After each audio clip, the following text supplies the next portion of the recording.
প্রত্যেক সরকার বলে রেখে দেখবেন গতবার শেখ হাসিনা বলছেন যে আমাদের দেশে আর কোনো ভূমিহীন থাকবে না, কিন্তু টিভিতে যা দেখায় আর বাস্তবে যে অনেক পার্থক্য সেটা তো এখানেই বুঝতেছি, মানে জায়গা তো আপনারা পান নাই।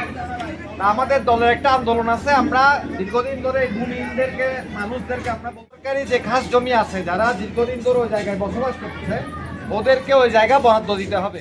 ভালো ডাক্তার দেখাতে পারি অথবা একটু ছেলে মেয়ে নিয়ে একটু আনন্দ করার ইচ্ছা হয়, সে আনন্দ কি করার ইচ্ছা মানে সব সময় থাকে, মাস শেষে টাকা থাকে না।